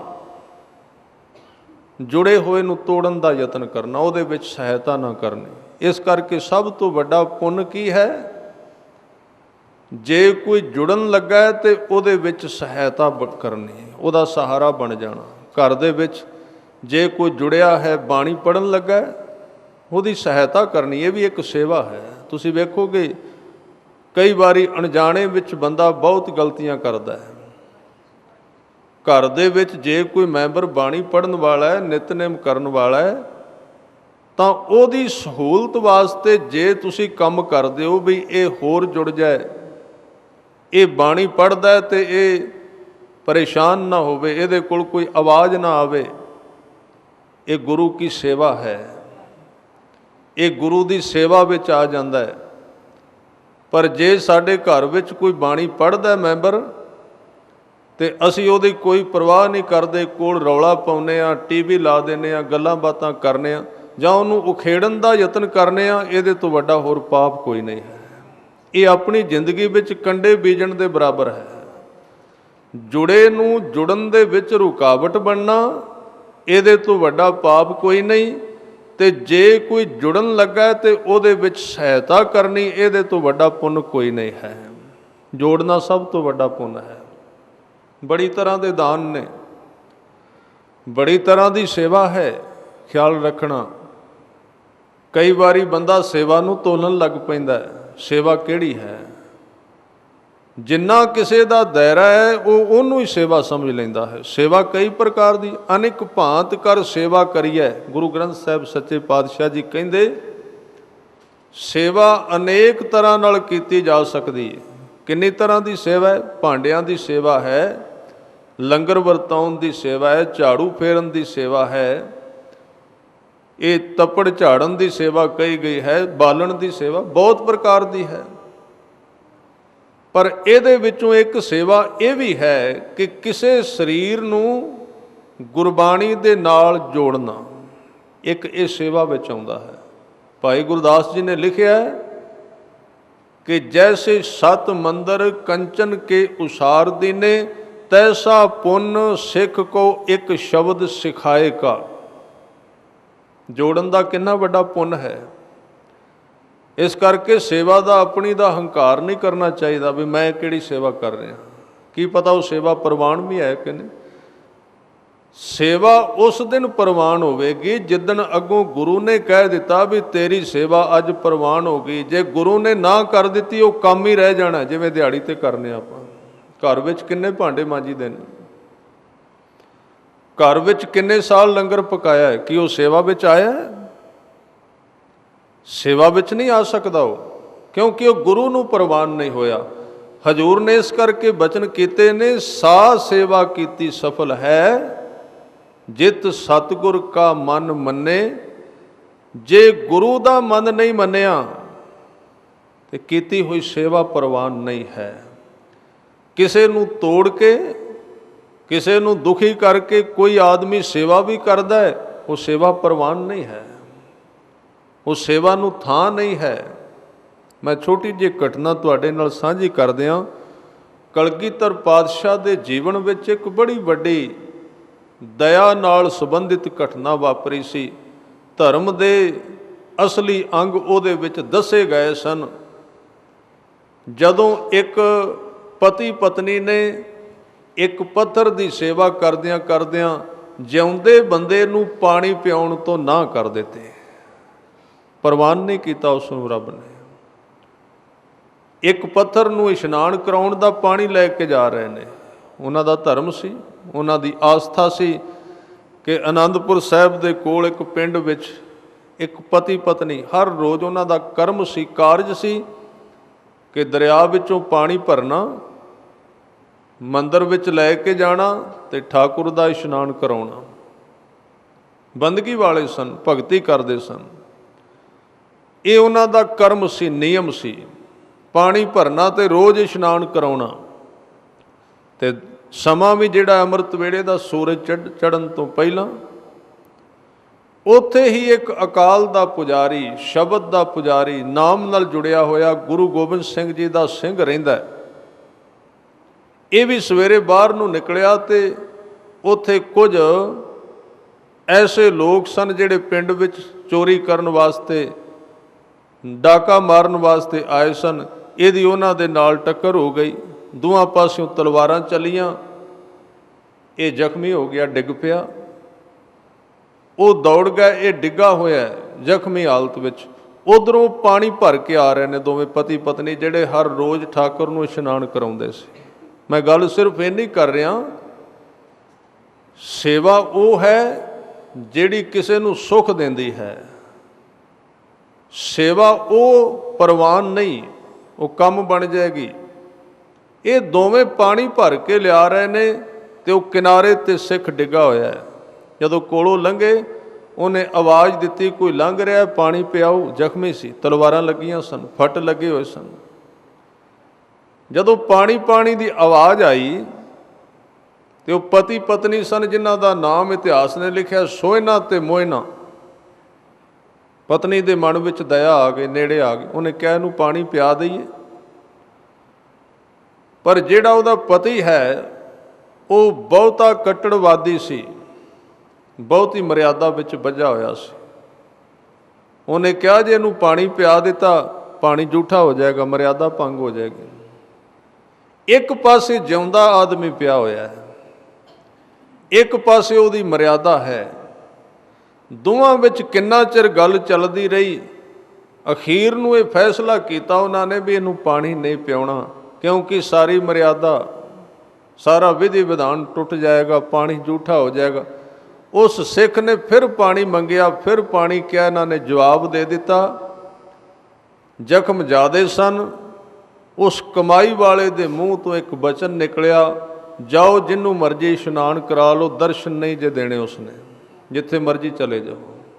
ਇੰਨਾ ਕਹਿ ਕੇ ਉਸ ਸਿੱਖ ਨੇ ਸਰੀਰ ਛੱਡ ਦਿੱਤਾ, ਭੌਰ ਉਡਾਰੀ ਮਾਰ ਗਿਆ। ਮੰਦਰ ਵਿੱਚ ਗਏ, ਉਹ ਪਾਣੀ ਲੈ ਕੇ ਅੱਗੇ ਕੀਤਾ ਤੇ ਉਹਦੇ ਆਕਾਸ਼ ਵਿੱਚੋਂ, ਮੰਦਰ ਵਿੱਚੋਂ ਆਵਾਜ਼ ਆਉਂਦੀ, ਉਹ ਸਿੱਖ ਦੀ, ਦਰਸ਼ਨ ਨਹੀਂ ਦੇਣ ਲੱਗਾ, ਦਰਸ਼ਨ ਨਹੀਂ ਦੇਗਾ ਤੁਹਾਨੂੰ। ਇਹ ਆਵਾਜ਼ ਉਹਨਾਂ ਦੇ ਕੰਨਾਂ ਵਿੱਚ ਗੂੰਜਦੀ ਹੈ। ਉੱਥੋਂ ਘਬਰਾ ਕੇ ਬਾਹਰ ਆਏ, ਘਰ ਗਏ ਤੇ ਘਰ ਵਿੱਚੋਂ ਆਵਾਜ਼ ਆ ਰਹੀ, ਦਰਸ਼ਨ ਨਹੀਂ ਦੇਗਾ। ਜਦੋਂ ਪੂਜਾ ਕਰਨ ਲੱਗਦੇ ਨੇ, ਉਹ ਸਿੱਖ ਦੀ ਆਵਾਜ਼ ਫਿਰ ਕੰਨਾਂ ਵਿੱਚ ਗੂੰਜ ਜਾਂਦੀ ਹੈ, ਕਿਉਂਕਿ ਇੱਕ ਸਾਧ ਬਚਨ ਅਟਲਾਦਾ। ਜਿਹੜਾ ਨਾਮ ਜਪਣ ਵਾਲਾ ਮਨੁੱਖ ਹੁੰਦਾ ਹੈ, ਬਚਨ ਤੇ ਅਸੀਂ ਵੀ ਬੜੇ ਬੋਲਨੇ ਆ, ਸਾਰਾ ਦਿਨ ਮਨੁੱਖ ਬੋਲਦਾ ਹੈ, ਮੂੰਹ ਵਿੱਚੋਂ ਅਸੀਂ ਬੜੀ ਹਵਾ ਕੱਢਦੇ ਹਾਂ, ਪਰ ਇਹ ਸਾਰੇ ਪਾਣੀ ਬਣ ਜਾਂਦੇ ਨੇ, ਇਹਨਾਂ ਸ਼ਬਦਾਂ ਦਾ ਕੋਈ ਅਰਥ ਨਹੀਂ। ਕੁਝ ਲੋਕ ਐਸੇ ਨੇ ਜਿਨ੍ਹਾਂ ਦੇ ਸ਼ਬਦ ਮਨਾਂ ਦੇ ਉੱਤੇ ਟਿਕ ਜਾਂਦੇ ਨੇ, ਉਹ ਕਦੀ ਖਤਮ ਨਹੀਂ ਹੁੰਦੇ, ਨਾਸ਼ ਨਹੀਂ ਹੁੰਦੇ। ਇਹ ਸ਼ਬਦ ਜਿੰਦਾ ਹੋ ਗਏ ਉਸ ਸਾਧੂ ਦੇ, ਉਸ ਸਿੱਖ ਦੇ, ਕਿ ਦਰਸ਼ਨ ਨਹੀਂ ਦੇਗਾ, ਜੋ ਮਰਜ਼ੀ ਕਰ ਲਓ। ਇਹ ਸ਼ਬਦ ਜਿਉਂਦੇ ਹੋ ਕੇ ਉਹਨਾਂ ਨੂੰ ਵਾਰ-ਵਾਰ ਘੇਰਦੇ ਨੇ। ਅਖੀਰ ਨੂੰ ਤੰਗ ਹੋ ਕੇ ਕਿਸੇ ਨੇ ਕਿਹਾ ਬਈ ਜੇ ਤੁਸੀਂ ਟਿਕਣਾ ਹੈ ਤੇ ਗੁਰੂ ਗੋਬਿੰਦ ਸਿੰਘ ਨੂੰ ਬੇਨਤੀ ਕਰੋ ਜਾ ਕੇ, ਇਹ ਸਿੱਖ ਉਹਨਾਂ ਦਾ ਸੀ ਤੇ ਕਮਾਈ ਵਾਲਾ ਸੀ, ਉਹ ਬਖਸ਼ ਸਕਦੇ ਨੇ, ਉਹ ਤੁਹਾਡੀ ਜ਼ਿੰਦਗੀ ਦਾ ਉਧਾਰ ਕਰ ਸਕਦੇ ਨੇ। ਪਰ ਜਦੋਂ ਅਨੰਦਪੁਰ ਸਾਹਿਬ ਗਏ ਨਾ, ਗੁਰੂ ਗੋਬਿੰਦ ਸਿੰਘ ਮਹਾਰਾਜ ਜੀ ਨੇ ਪਹਿਰੇਦਾਰਾਂ ਨੂੰ ਪਹਿਲਾਂ ਹੀ ਕਹਿ ਦਿੱਤਾ ਵੀ ਬਾਹਰ ਦੋ ਸਰੀਰ ਆਏ ਨੇ, ਪਤੀ ਪਤਨੀ, ਉਹਨਾਂ ਨੂੰ ਰੋਕ ਦਿਓ, ਮੇਰੇ ਸਾਹਮਣੇ ਨਹੀਂ ਆਉਣਾ, ਕਿਉਂਕਿ ਮੈਂ ਉਹਨਾਂ ਨੂੰ ਦਰਸ਼ਨ ਨਹੀਂ ਦੇਣੇ। ਜਵਾਬ ਦੇ ਦਿੱਤਾ। ਇਹ ਹੈ ਗੁਰਮੁਖ ਦੀ ਨਿਸ਼ਾਨੀ। ਗੁਰੂ ਵੀ ਉਸ ਨੂੰ ਪੁੱਛ ਕੇ ਤੁਰਦਾ ਹੈ, ਸੱਚ ਇਹ ਹੈ। ਸਿੱਖ ਕਿਹਨੂੰ ਕਹਿੰਦੇ ਨੇ? ਭਗਤ ਕੌਣ ਹੈ? ਇੰਨੀ ਉਹਦੇ ਕੋਲ ਬਰਕਤ ਆ ਗਈ ਕਿ ਗੁਰੂ ਨੂੰ ਵੀ ਪੁੱਛਣਾ ਪਿਆ ਫੈਸਲਾ ਲੈਣ ਵਾਸਤੇ, ਉਹਦੀ ਸਲਾਹ ਲੈਣੀ ਪਈ। ਇੰਨੀ ਨੇੜਤਾ, ਇੰਨੀ ਨਜ਼ਦੀਕਤਾ। ਸਿੱਖੀ ਦਾ ਸਵਾਦ ਹੀ ਉਦੋਂ ਆਉਂਦਾ ਹੈ ਜਦੋਂ ਗੁਰੂ ਸਿੱਖ ਦੀ ਬੋਲਣ ਤੋਂ ਬਿਨਾਂ ਗੱਲ ਬੁੱਝ ਕੇ ਉਹ ਪੂਰੀ ਕਰਦਾ ਹੈ। ਸਿੱਖੀ ਦਾ ਸਵਾਦ ਉਦੋਂ ਆਉਂਦਾ ਹੈ। ਸਿੱਖ ਨੂੰ ਕਿਤੇ ਜ਼ਰੂਰਤ ਹੋਵੇ, ਕਿਤੇ ਲੋੜ ਹੋਵੇ ਤੇ ਆਦਤ ਹੋਵੇ ਵੀ ਕਹਿਣਾ ਹੀ ਨਹੀਂ ਗੁਰੂ ਨੂੰ, ਕੋਈ ਸਰੀਰ ਦੀ ਵੀ ਲੋੜ ਪੈ ਜਾਏ। ਕਈ ਵਾਰੀ ਵਾਪਰਦਾ ਕਈ ਗੁਰਮੁਖਾਂ ਦੇ ਨਾਲ, ਸਰੀਰ ਦੀ ਲੋੜ ਪੈ ਗਈ, ਕੋਈ ਚਿਤਵਣੀ ਕਰ ਲੇ ਵੀ ਆਹ ਚੀਜ਼ ਹੈ ਤਾਂ ਬੜੀ ਵਧੀਆ, ਕਿਸੇ ਦੀ ਵੇਖ ਕੇ, ਛੋਟੀ ਮੋਟੀ ਚੀਜ਼ ਵੀ ਇਹ ਚੰਗੀ ਬਹੁਤ ਲੱਗਦੀ ਹੈ, ਪਤਾ ਉਦੋਂ ਹੀ ਲੱਗਾ ਜਦੋਂ ਸਾਹਮਣੇ ਆ ਕੇ ਕਿਸੇ ਨੇ ਰੱਖ ਦਿੱਤੀ। ਇਹ ਕਿਹਦੀਆਂ ਬਰਕਤਾਂ ਨੇ? ਇਹ ਗੁਰੂ ਦਾ ਹੀ ਕੰਮ ਹੈ ਕਿ ਉਹ ਸਿੱਖ ਦੇ ਬਿਲਕੁਲ ਨੇੜੇ ਹੋ ਕੇ ਵਰਤਦਾ ਹੈ, ਔਰ ਇਹ ਬਚਨ ਸੱਚ ਪ੍ਰਤੀਤ ਹੋਣ ਲੱਗ ਪੈਂਦੇ ਕਿ ਸੇਵਕ ਕੋ ਨਿਕਟੀ ਹੋਏ ਦਿਖਾਵਾ ਹੈ। ਨਿਕਟੀ ਹੋ ਕੇ ਦਿਖਾਉਣ ਦਾ ਕੀ ਮਤਲਬ ਹੈ? ਹੁਣ ਉਹਦਾ ਸਰੀਰ ਤਾਂ ਕੋਈ ਹੈ ਨਹੀਂ, ਉਹ ਕੀ ਵਿਖਾਉਂਦਾ ਹੈ ਕਿ ਇਧਰੋਂ ਚਿਤਵਿਆ ਨਹੀਂ, ਜੋ ਜੋ ਕਹੈ ਠਾਕੁਰ ਪੈ ਸੇਵਕ ਤਤਕਾਲ ਹੋਏ ਆਵੈ, ਉਸੇ ਵੇਲੇ ਹੋਣ ਲੱਗ ਪੈਂਦਾ। ਹਾਂ, ਇਸ ਦਸ਼ਾ ਨੂੰ ਰੋਕਣਾ ਸਿੱਖ ਦਾ ਇੱਕ ਜ਼ਰੂਰੀ ਕੰਮ ਹੈ ਕਿ ਉਹ ਬਹੁਤੀ ਚਿਤਵਨੀ ਨਾ ਕਰੇ, ਬਹੁਤਾ ਚਾਹੇ ਨਾ, ਕਿਉਂਕਿ ਵਾਪਰਨ ਲੱਗ ਪੈਂਦਾ, ਉਸੇ ਵੇਲੇ ਘਟਦਾ ਹੈ, ਉਸੇ ਵੇਲੇ ਹੁੰਦਾ ਹੈ। ਇਹਦੀ ਵਰਤੋਂ ਜਿੰਨੀ ਘੱਟ ਕਰੇਗਾ ਉਨਾ ਅੱਗੇ ਜਲਦੀ ਨਿਕਲ ਜਾਏਗਾ। ਜੇ ਇੱਥੇ ਫਸ ਗਿਆ ਵੀ ਮੈਂ ਇਹ ਸੋਚਿਆ ਸੀ ਇਹ ਮਿਲ ਗਿਆ ਜੀ, ਇਹ ਸੋਚਿਆ ਸੀ ਇਹ ਮਿਲ ਗਿਆ, ਬਸ ਫਿਰ ਮਿੱਟੀ ਇਕੱਠੀ ਕਰਨੀ ਸ਼ੁਰੂ ਕਰ ਦਿੱਤੀ, ਬਸ ਫਿਰ ਲੋਕਾਂ ਨੇ ਝੁਕਣਾ ਸ਼ੁਰੂ ਕਰ ਦਿੱਤਾ, ਆਲਾ ਦੁਆਲਾ ਬਹੁਤ ਵੱਡਾ ਹੋ ਗਿਆ, ਲੋਕ ਇਕੱਠੇ ਹੋ ਗਏ, ਸੰਸਾਰ ਦੀਆਂ ਚੀਜ਼ਾਂ ਆਉਣੀਆਂ ਸ਼ੁਰੂ ਹੋ ਗਈਆਂ, ਪਰ ਅੰਦਰ ਦੀ ਗੱਲ ਗੁਆਚਣੀ ਸ਼ੁਰੂ ਹੋ ਗਈ। ਇਹ ਬੜਾ, ਇਹਨੂੰ ਕਹਿੰਦੇ ਕਿ ਮਾਰਗ ਖੰਡੇ ਧਾਰ। ਇੱਥੇ ਬਹੁਤ ਚੀਜ਼ਾਂ ਨੂੰ ਤਾਂ ਹੀ ਤੇ ਕਿਹਾ ਵੀ ਗੁਰੂ ਦੇ ਨਾਲ ਰਹੋ, ਭਰਥਰ ਗੁਣ ਉਚਰੈ ਸਦਾ ਗੁਰ ਸੰਗ ਰਹੰਤੋ। ਗੁਰੂ ਨਾਲ ਰਹਿਣ ਦਾ ਮਤਲਬ ਕੀ? ਕਿਉਂਕਿ ਬੰਦੇ ਨੂੰ ਸਮਝ ਨਹੀਂ ਆਉਂਦੀ ਹੈ ਕੀ ਹੋ ਰਿਹਾ ਹੈ, ਕੀ ਵਾਪਰ ਰਿਹਾ ਹੈ। पता नहीं लगता। सेवक को निकटी होए दिखावै। जदों ये दोवें आनंदपुर साहब आए, सतगुरु ने जवाब दे दिता। कहन लगे मेरे सिख ने कहा भी दर्शन नहीं देन लगा, मैं दर्शन नहीं दे सकता। मेरी बांधी भगत छुड़ावै। ये भगत जी के वचन ने। परमात्मा कहता है कि जिहड़ी चीज़ नूं मैं बन दियां, किसी बंदे नूं बन दिता, भगत उन्होंने छुड़ा सकता। जे उन्हें आके कह दिता छड्ड दिओ, मैनूं छड्डना पएगा। मेरी बांधी भगत छुड़ावै। बांधा भगत ना छूटै मोहे। जे भगत ने बन दिता फिर कहते मैं नहीं छुड़ा सकता। सच है, सच्चाई है। ਉਹਨੂੰ कोई नहीं छुड़ा सकता जिन्हों भगत ने बन दिता। बांधा भगत ना छूटै मोह। ये बड़ा नज़दीक का संबंध है, बड़ा नेड़ला। वैसे चलो भेख है कि बंदगी करन वाले इस धरती ते सदा रहिंदे ने। अजकल दे दिनां विच चलो भेख भी बड़ा है ते निंदक भी बड़े ने। कई तां कहिंदे कोई साधु हुंदा ही नहीं, ब्रह्म ज्ञानी है ही कोई नहीं है। पर एक गल नूं ध्यान विच रखना चाहिए। कोई फकीर सी, उहदे कोल एक शागिर्द उहदा आया। उहने भी सवाल किया कि रब वड्डा है कि उहदा फकीर, उहदा आशिक भगत वड्डा है। सवाल बहुत वड्डा सी, क्योंकि है तां परमात्मा ही वड्डा। पर परमात्मा दी जिहड़ी उहदे नाल संबंध जोड़ना है, उहदे वास्ते साध संगत तो बिना कोई राह नहीं। उस मुरीद ने बड़ा वड्डा सवाल कर दिता, मैनू दसो रब वड्डा है कि रब दा फकीर, उन्होंने प्यार करन वाला। सवाल बड़ा वड्डा सी। वो जवाब ना दे सकिया ते मुरीद ने तैयारी कर ली, अपना बैग चुक लिया भी इहदे कोल ते जवाब ही नहीं है।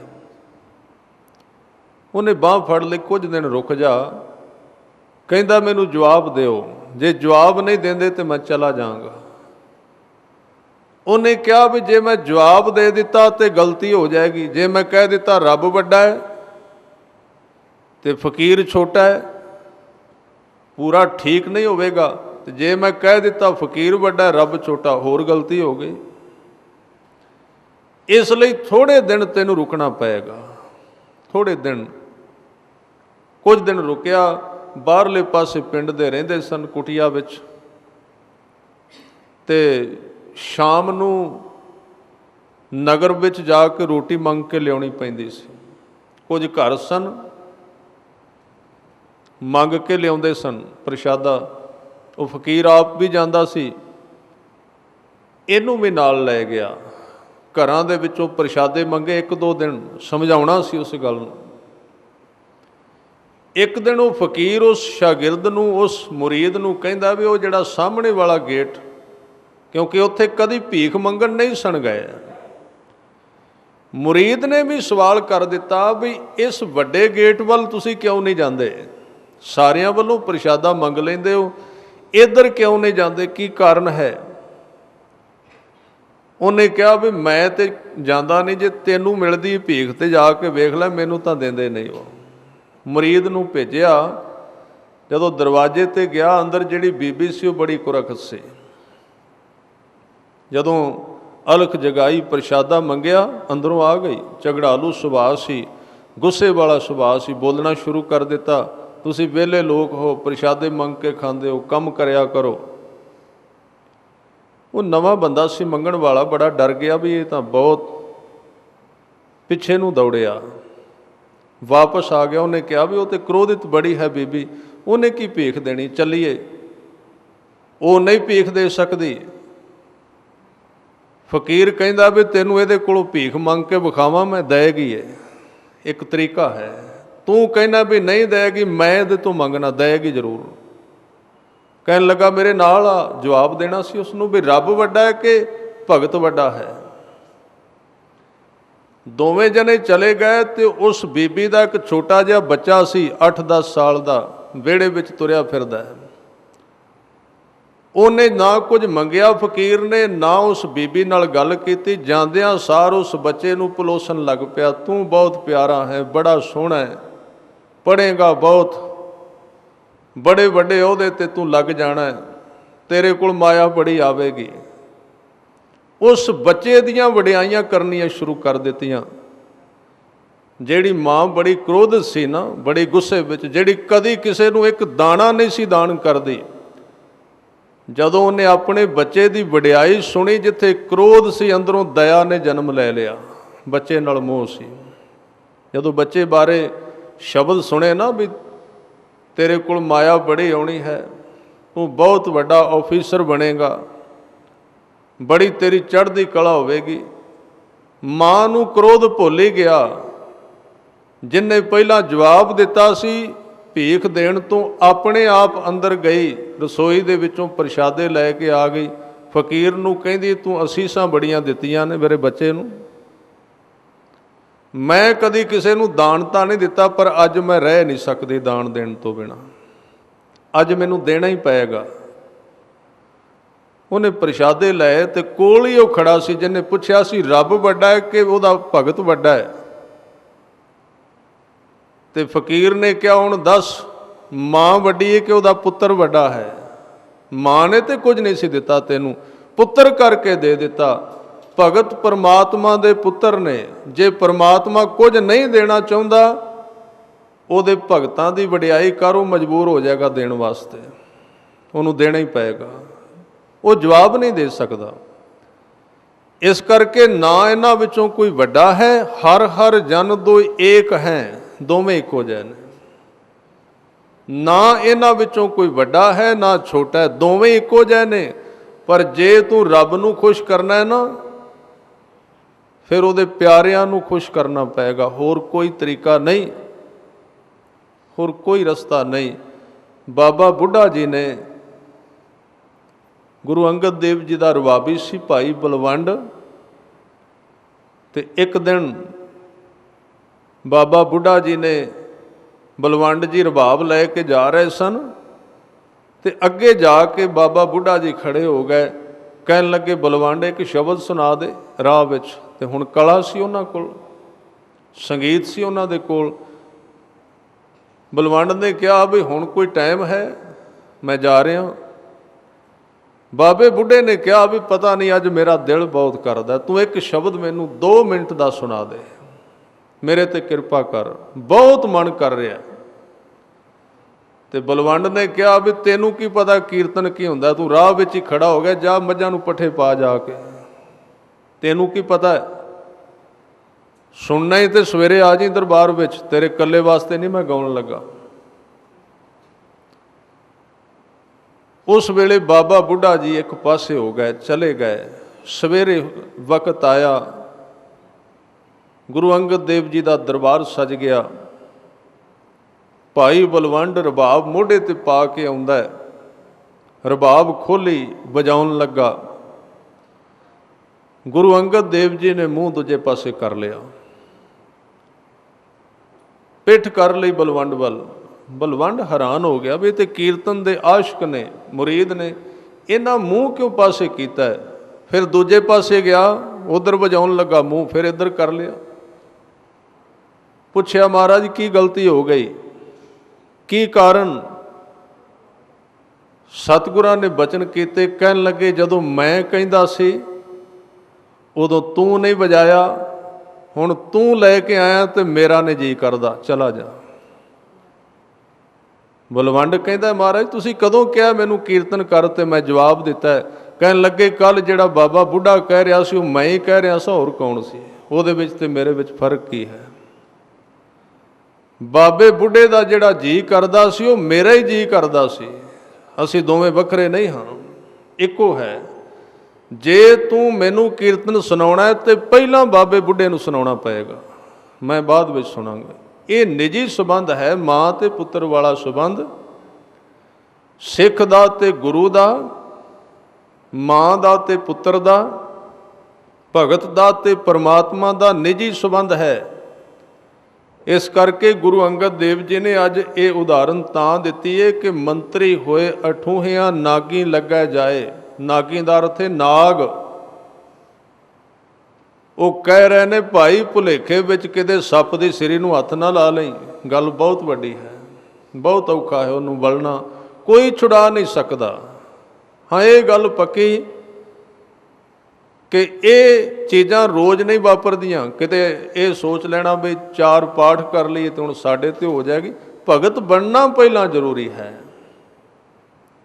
ਤਾਂ ਇਹ ਇੱਕ ਸੱਚਾਈ ਹੈ, ਮੇਰੀ ਬਾਂਧੀ ਭਗਤ ਛੁਡਾਵੈ, ਬਾਂਧੈ ਭਗਤ ਨਾ ਛੂਟੈ ਮੋਹੇ, ਏਕ ਸਮੈ ਮੋਕੋ ਗਹਿ ਬੰਧੈ। ਇੱਥੋਂ ਤੱਕ ਗੱਲ ਚਲੀ ਗਈ ਕਿ ਅਕਾਲ ਪੁਰਖ ਵਾਹਿਗੁਰੂ ਕਹਿੰਦਾ ਵੀ ਜੇ ਕਿਸੇ ਸਮੇਂ ਭਗਤ ਨਾਮਦੇਵ ਜੀ ਰੱਸੀ ਲੈ ਕੇ ਆ ਗਏ ਨਾ ਮੇਰੇ ਕੋਲ ਕਿ ਮੈਂ ਤੁਹਾਨੂੰ ਬੰਨਣਾ ਹੈ, ਤੋ ਫੁਨ ਮੋਹ ਪੈ ਜਵਾਬ ਨਾ ਹੋਏ, ਮੈਂ ਜਵਾਬ ਨਹੀਂ ਦਿਆਂਗਾ, ਮੈਂ ਉਹਦੇ ਅੱਗੇ ਹੱਥ ਕਰ ਦਿਆਂਗਾ, ਬੰਨ ਲੈ। ਦੱਸ ਮੈਨੂੰ ਬੰਨ ਕੇ ਕਿੱਧਰ ਲਿਜਾਣਾ ਗੁਲਾਮ ਬਣਾ ਕੇ। ਇੰਨਾ ਡੂੰਘਾ ਪਿਆਰ ਹੈ, ਇੰਨੀ ਡੂੰਘੀ ਉਹਨਾਂ ਦੀ ਆਪਸ ਵਿੱਚ ਸੰਬੰਧ ਹੈ। ਇਸ ਕਰਕੇ ਸਤਿਗੁਰਾਂ ਨੇ ਅੱਜ ਦੇ ਬਚਨ ਵਿੱਚ ਸਾਨੂੰ ਸੁਚੇਤ ਕੀਤਾ ਹੈ।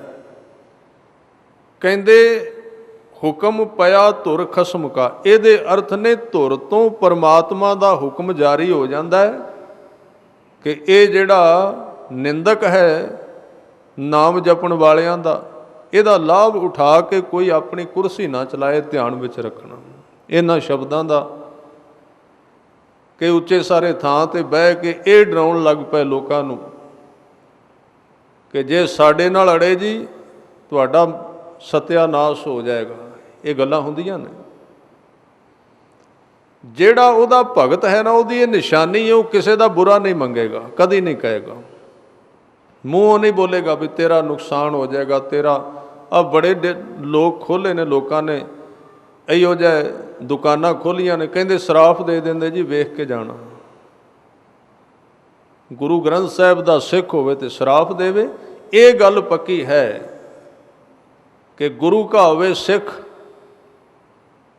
ਉਹਦੀ ਕੋਈ ਬੇਅਦਬੀ ਕਰੇ, ਉਹ ਆਪ ਨਹੀਂ ਕਹੇਗਾ ਵੀ ਇਹਦਾ ਨਾਸ਼ ਹੋ ਜਾਏ, ਪਰ ਗੁਰੂ ਨੇ ਛੱਡਣਾ ਨਹੀਂ ਉਸ ਨੂੰ, ਇਹ ਖਿਆਲ ਰੱਖਣਾ। ਇਹ ਕੰਮ ਗੁਰੂ ਦਾ ਹੈ, ਸਿੱਖ ਦਾ ਹੈ ਹੀ ਨਹੀਂ ਹੈ। ਬੜੇ ਸ਼ਬਦ ਆਏ ਨੇ ਔਰ ਗੁਰੂ ਅਰਜਨ ਦੇਵ ਜੀ ਨੇ ਬਚਨ ਵੀ ਕੀਤੇ ਨੇ, ਸੁਲਹੀ ਤੇ ਨਾਰਾਇਣ ਰਾਖ, ਸੁਲਹੀ ਕਾ ਹਾਥ ਕਈ ਨਾ ਪਹੁੰਚੈ, ਸੁਲਹੀ ਹੋਏ ਮੁਆ ਨਾ ਪਾਕ। ਆਵੇ ਵਿੱਚ ਡਿੱਗ ਕੇ ਸੜ ਗਿਆ, ਤੁਸੀਂ ਇਤਿਹਾਸ ਸੁਣਦੇ ਹੋ। ਸੁਲਹੀ ਖਾਨ ਗੁਰੂ ਅਰਜਨ ਦੇਵ ਜੀ ਤੇ ਚੜ੍ਹ ਕੇ ਆਇਆ ਸੀ ਲੁੱਟਣ ਵਾਸਤੇ, ਰਸਤੇ ਦੇ ਵਿੱਚ ਆਵੇ ਵਿੱਚ ਡਿੱਗ ਪਿਆ। ਨਾਪਾਕ ਦਾ ਮਤਲਬ, ਕਿਉਂਕਿ ਉਹ ਮੁਸਲਮਾਨ ਸੀ, ਉਹ ਮੰਨਦੇ ਨੇ ਜੇ ਮਰਨ ਤੋਂ ਬਾਅਦ ਬੰਦੇ ਨੂੰ ਸਾੜ ਦਈਏ ਤੇ ਨਾਪਾਕ ਹੋ ਜਾਂਦਾ। ਸਿੱਧਾ ਹੀ ਡਿੱਗ ਪਿਆ, ਵਿੱਚ ਹੀ ਸੜ ਗਿਆ, ਸਮਾਪਤੀ ਹੋ ਗਈ। ਤਾਂ ਇਹ ਸ਼ਬਦ ਸਿਰਫ ਤਾਂ ਆਉਂਦੇ ਨੇ ਕਿ ਭੁਲੇਖਾ ਨਾ ਕਿਤੇ ਖਾ ਜਾਏ ਬੰਦਾ। ਸੁਚੇਤ ਰਹਿਣਾ ਚਾਹੀਦਾ ਧਾਰਮਿਕ ਮਾਰਗ ਦੇ ਅੰਦਰ। ਇਸ ਦੁਨੀਆ ਦੇ ਵਿੱਚ ਵੇਖ ਕੇ ਤੁਰਨਾ ਚਾਹੀਦਾ ਹੈ। ਕਈ ਵਾਰੀ ਕੀਤੀ ਹੋਈ ਅਵੱਗਿਆ ਜੀਵਨ ਦੇ ਵਿੱਚ ਬਹੁਤ ਸਾਰਾ ਵੱਡਾ ਮਾਮਲਾ ਪੈਦਾ ਕਰ ਸਕਦੀ ਹੈ। ਹੁਕਮ ਪਿਆ ਤੁਰ ਖਸਮ ਕਾ, ਪਰਮਾਤਮਾ ਦੇ ਦਰੋਂ ਹੁਕਮ ਜਾਰੀ ਹੋ ਗਿਆ। ਅਤੀ ਹੂੰ ਕਿ ਇਸ ਬੰਦੇ ਨੇ ਅੱਤ ਕਰ ਦਿੱਤੀ ਹੈ ਸਤਾਉਣ ਵਿੱਚ। ਪਰਮਾਤਮਾ ਦੇ ਸੇਵਕ ਨੂੰ ਸਤਾਉਣ ਵਿੱਚ ਇਹਨੇ ਅੱਤ ਕਰ ਦਿੱਤੀ ਹੈ। ਧੱਕਾ ਖਾਏ, ਹੁਣ ਉਹਨੂੰ ਧੱਕਾ ਦੇ ਦਿੱਤਾ ਜਾਂਦਾ ਹੈ, ਉਸ ਨੂੰ ਡੇਗ ਦਿੱਤਾ ਜਾਂਦਾ ਹੈ, ਉਹਨੂੰ ਖੁਆਰ ਕੀਤਾ ਜਾਂਦਾ ਹੈ। ਹਾਂ, ਇਹਦੇ ਵਿੱਚ ਭਗਤ ਦੀ ਨਿਸ਼ਾਨੀ ਇਹ ਹੈ ਕਿ ਉਹ ਵਾਪਸੀ ਕੁਝ ਕਹੇ ਨਾ। ਇਹ ਤਾਂ ਵਾਪਰਦਾ ਹੈ ਜਿਹਨੂੰ ਕਿਹਾ ਜਾ ਰਿਹਾ, ਜਿਹਨੂੰ ਸਤਾਇਆ ਜਾ ਰਿਹਾ, ਜੇ ਉਹ ਐਕਸ਼ਨ ਵਿੱਚ ਆ ਗਿਆ, ਜੇ ਉਹਨੇ ਕਹਿ ਦਿੱਤਾ ਵੀ ਇਹਦਾ ਨਾਸ਼ ਹੋ ਜਾਣਾ, ਮੈਂ ਵੀ ਕਰਨਾ ਪਾਠ, ਫਿਰ ਬਰਾਬਰ ਹੋ ਗਿਆ ਦੋਵੇਂ। ਫਿਰ ਇੱਕ ਵਿੱਚ ਵਿਸ਼ੇਸ਼ਤਾ ਨਹੀਂ ਰਹੀ। ਇਹ ਉੱਥੇ ਵਾਪਰਦਾ, ਇਸ ਕਰਕੇ ਬੜਾ ਘੱਟ ਵਾਪਰਦਾ, ਜ਼ਿਆਦਾ ਨਹੀਂ ਹੈ।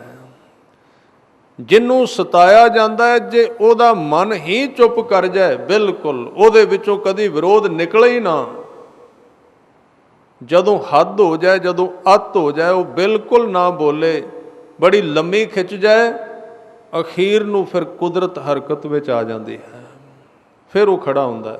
ਇਹ ਤਾਂ ਵਾਪਰਦਾ, ਇਸ ਕਰਕੇ ਜ਼ਿਆਦਾ ਵਾਪਰਦੇ ਨਹੀਂ। ਆਪਾਂ ਕਹਿ ਤੇ ਦਿੰਦੇ ਹਾਂ ਵੀ ਇਹਨੂੰ ਰੱਬ ਹੀ ਵੇਖੇਗਾ, ਪਰ ਪਹਿਲਾਂ ਆਪ ਜ਼ੋਰ ਵੀ ਤੇ ਲਾ ਬੈਠੇ ਆ ਨਾ ਵੇਖਣ ਵਾਸਤੇ।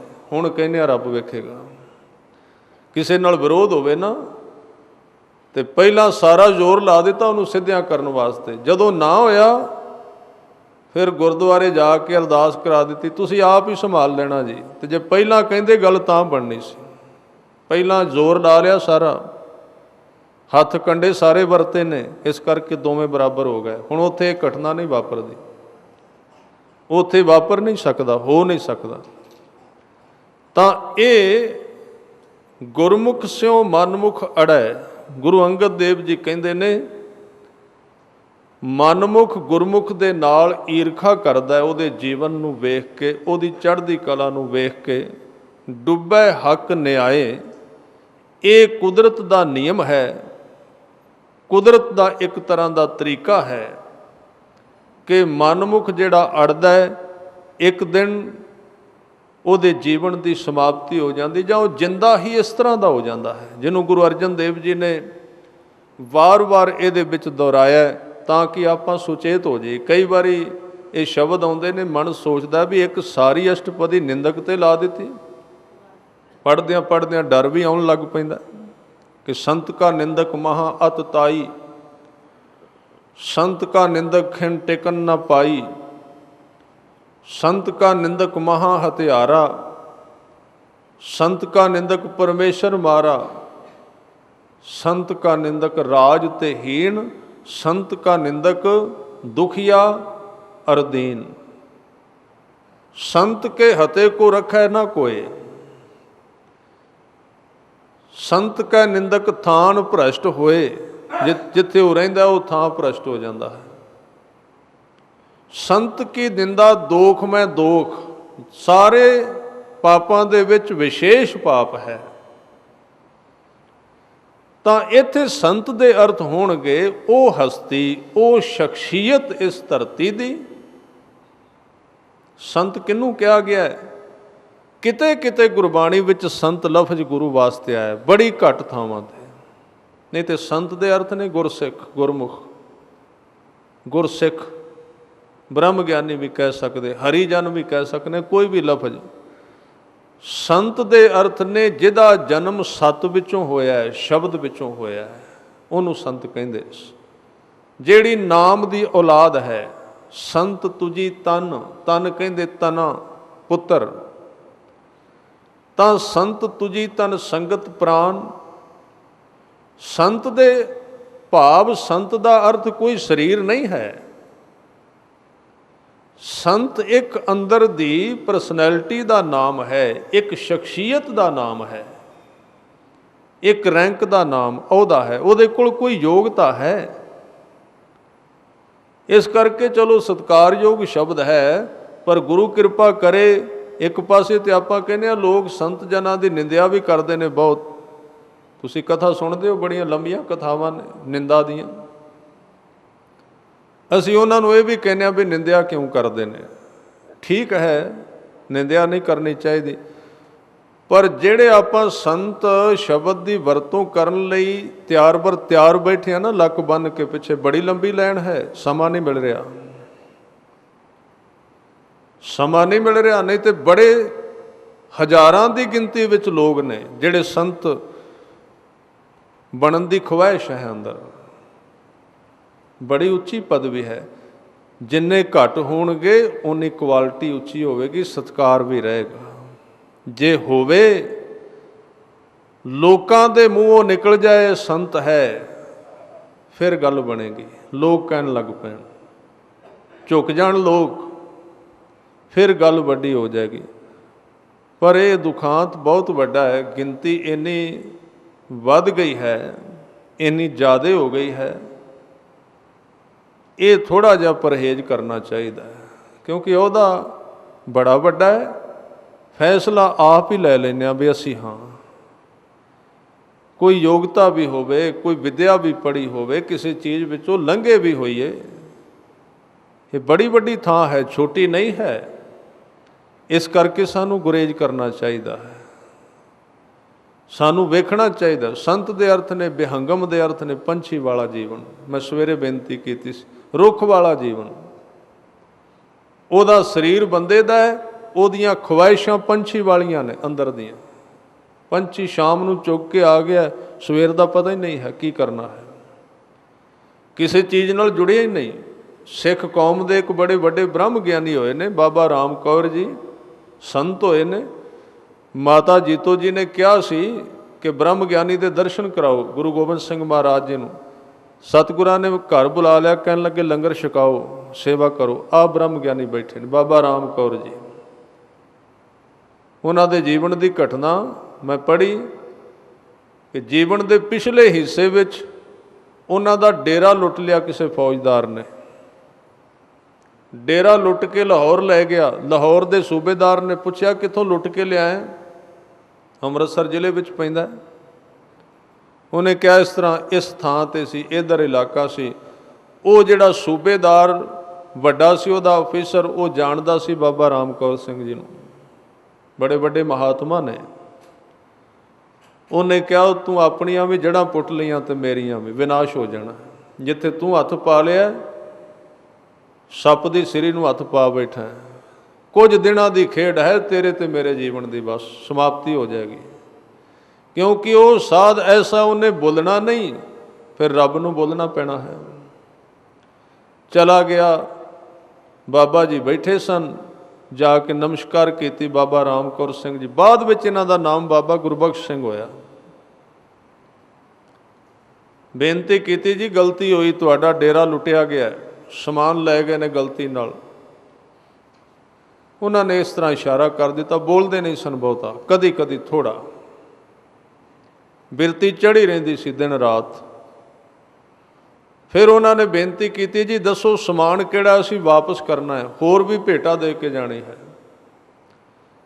ਤਾਂ ਬਾਬਾ ਰਾਮ ਕੌਰ ਜੀ 5 ਮਿੰਟ ਸੋਚਦੇ ਰਹੇ ਵੀ ਡੇਰੇ ਦਾ ਸਮਾਨ ਕਿਹੜਾ ਸੀ। ਧਿਆਨ ਵਿੱਚ ਹੀ ਨਹੀਂ ਆਉਂਦਾ, ਕਿਉਂਕਿ ਧਿਆਨ ਵਿੱਚ ਤਾਂ ਆਵੇ ਜੇ ਸਮਾਨ ਵਿੱਚ ਬਿਰਤੀ ਰਹਿੰਦੀ ਹੋਵੇ। ਤੇ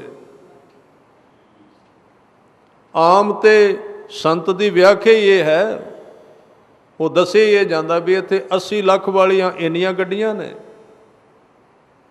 1.5 ਕਰੋੜ ਵਾਲੀਆਂ ਇੰਨੀਆਂ ਨੇ, ਇੰਨੇ ਇਸ ਸੰਤ ਦੇ ਨਾਂ ਤੇ ਪੈਟਰੋਲ ਪੰਪ ਨੇ।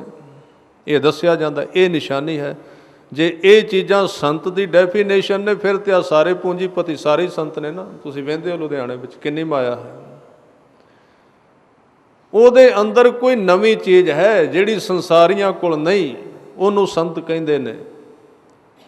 ਜਿਹਦੇ ਕੋਲ ਬੈਠਿਆਂ ਮਨ ਆਪਣੇ ਆਪ ਜੁੜੇ। ਗੁਰੂ ਗ੍ਰੰਥ ਸਾਹਿਬ ਨੇ ਸਭ ਤੋਂ ਵੱਡਾ ਸਿਗਨਲ ਇਹ ਦਿੱਤਾ ਸਾਧੂ ਦਾ, ਗੁਰਮੁਖ ਦਾ, ਸੰਤ ਦਾ, ਕਿ ਤੁਸੀਂ ਜਾਓ ਤੇ ਸੰਸਾਰ ਭੁੱਲਣ ਲੱਗੇ, ਸੰਸਾਰ ਛੁੱਟਣ ਲੱਗ ਪਏ, ਮਨ ਸਰੀਰ ਤੋਂ ਕਿਤੇ ਉੱਚਾ ਉਡਾਰੀ ਮਾਰਨੀ ਸ਼ੁਰੂ ਕਰਦਾ ਹੈ। ਇਹ ਨਿਸ਼ਾਨੀ ਹੈ ਸਾਧ ਦੀ। ਇਹ ਨਿਸ਼ਾਨੀ ਸਾਧ ਕੀ, ਜਿਸ ਭੇਡਤ ਤਰੀਐ, ਭੇਟਤ ਦਾ ਅਰਥ ਹੈ ਮਿਲਿਆ, ਜਿਹਨੂੰ ਮਿਲਦਿਆਂ ਸਾਰ ਸੁਰਤ ਚੀਜ਼ਾਂ ਤੋਂ ਉੱਚੀ ਉੱਠਣੀ ਸ਼ੁਰੂ ਹੋ ਜਾਏ, ਧਿਆਨ ਖਾਲੀ ਹੋਣ ਲੱਗ ਪਏ, ਮਨ ਕਿਸੇ ਸਰੂਰ ਵਿੱਚ ਜਾਣਾ ਸ਼ੁਰੂ ਕਰਦਾ। ਸੰਤੋਂ ਨੂੰ ਕਿਹਾ ਗੁਰੂ ਗ੍ਰੰਥ ਸਾਹਿਬ ਜੀ ਨੇ। ਤਾਂ ਬੜਾ ਵੱਡਾ ਸਤਿਕਾਰਤ ਅਹੁਦਾ ਹੈ ਸਿੱਖੀ ਦੇ ਵਿੱਚ। ਇਹਦਾ ਸਤਿਕਾਰ ਵੀ ਹੋਣਾ ਚਾਹੀਦਾ ਤੇ ਇਹਦੀ ਦੁਰਵਰਤੋਂ ਵੀ ਨਹੀਂ ਹੋਣੀ ਚਾਹੀਦੀ। ਤਾਂ ਬਾਬਾ ਬੁੱਢਾ ਜੀ ਨੂੰ ਜਦੋਂ ਵਾਰ-ਵਾਰ ਪੁੱਛਿਆ ਤੁਹਾਡਾ ਸਮਾਨ ਵਾਪਸ ਕਰਨਾ, ਦੱਸੋ ਕੀ? ਤੇ ਇੱਕ ਛੋਟਾ ਜਿਹਾ ਸ਼ਬਦ ਕਿਹਾ। ਕਹਿਣ ਲੱਗੇ ਮੇਰੇ ਬਾਜ ਦੀਆਂ ਡੋਰਾਂ ਸਨ, ਉਹ ਨਹੀਂ ਦਿਸਦੀਆਂ, ਇੱਥੇ ਲੁੱਟ ਕੇ ਲੈ ਗਏ ਨੇ, ਵਾਪਸ ਕਰ ਦਿਓ। ਬਾਜ ਦੀਆਂ ਡੋਰਾਂ, ਛੋਟੀਆਂ ਛੋਟੀਆਂ ਰੱਸੀਆਂ ਆਉਂਦੀਆਂ ਨੇ, ਕਿੰਨਾ ਕੁ ਸਮਾਨ। ਇਹ ਘਟਨਾ ਦੱਸਦੀ